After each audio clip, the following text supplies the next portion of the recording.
So, you want to make music. I'm about to show you some quick steps on how to make music and become a famous and more importantly rich music producer. Step 1. Download a DAW. DAW, or Digital Audio Workstation, is what you're going to need to start making music. DAWs allow you to actually create the sick beats that SoundCloud, YouTube, and your entire family are just dying to hear. There are many DAWs you could choose from, but why pick one when you could just go with what's popular? You want to be relatable, don't you? Google might tell you that there are dozens of DAWs, but according to YouTube, there are 3 known DAWs in existence. According to analytics, there only exists one. Download FLstudio. Step 2. Choose your music genre. Now, you need to pick a genre of music that you're going to pump out to your SoundCloud and every contact in your phone. There are more genres of music in the world than there are stars in the sky, but now that you have FLstudio, only one of them matters. Rock, classical, country, funk, sounds like a bunch of bullshit to me. You only make bangers now. That's why you'll produce EDM. After all, EDM producers are just making music on their computer. How hard could it really be? And if we really want to cash in on that bandwagon cash cow, lo-fi is the perfect choice. So many people listen to lo-fi, you're bound to bring in that cash hand over fist. Sorry, did I say cash? I meant exposure bucks. Side note, exposure bucks are non-fiat currency and not redeemable for anything that has value. Step 3. Buy VSTs. VSTs, or virtual studio technologies, help you make your music. They could be instruments, limiters, effects, or anything that you could possibly imagine to be in a music studio. However, the most heinous crime in the music production world is using VSTs that come with your DAW. Stock VSTs that come with FLstudio are not meant to be used in any way, shape, or form. They are the anime filler to the music production world. They are worthless and you should feel bad for using them. Everyone knows that there is a positive correlation between the money you blow on VSTs and your music quality. What you need to immediately do is purchase and download as many VSTs that you need or think you need. Grossbeat, Silent One, Spire, Contact, Nexus, Massive, Autotune. You see, the quality of music doesn't depend on how much you know about music,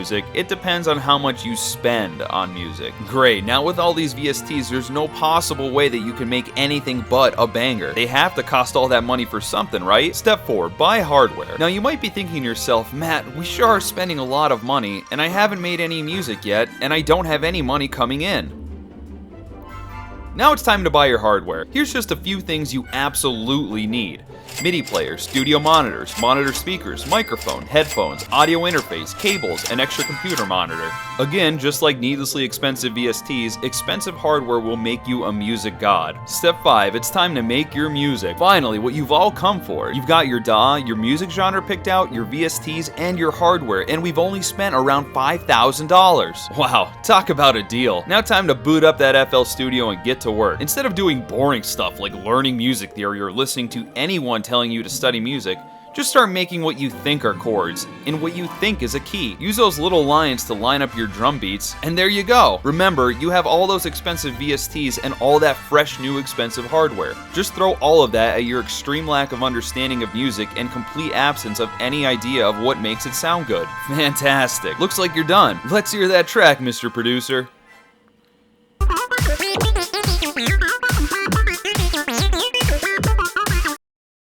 Step 6. Panic. Wow, that wasn't what you thought it would sound like at all. Now you realize how absolutely frustratingly impossible it is to make anything that doesn't sound like complete dog shit. It's time to panic. Immediately start frantically searching the internet for tips and tricks on how to learn music theory in an hour. Try to find the best way to cram literally all knowledge of music that we've compiled in all of human history into one single night after school. Once that inevitably fails, turn to YouTube. You'll find no end of tutorials there, and they're super funny. While you're there, why don't you download some more VSTs? Yeah, you spent a lot of money, but maybe you just didn't spend enough. Hey, it looks like that totally funny, hilarious YouTube tutorial's over. Time to copy exactly what they did note for note. Step 7. Advertise. Alright, you've made your music. It's technically yours, right? Maybe you copied exactly what this YouTube tutorial did right down to the notes, but it's on your computer. F off. Now that you've finally made your music, we can't forget to advertise it to the world. Make a SoundCloud, a Bandcamp, a YouTube channel, and spam it on spinning records in a desperate attempt to pay off all that debt you racked up buying all this garbage. Mega tip, your friends are definitely not annoyed by you asking them to listen to your new music.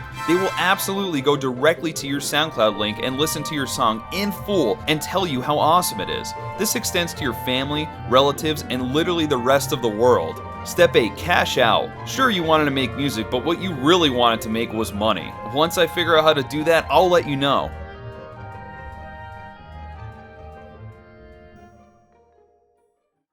I love him.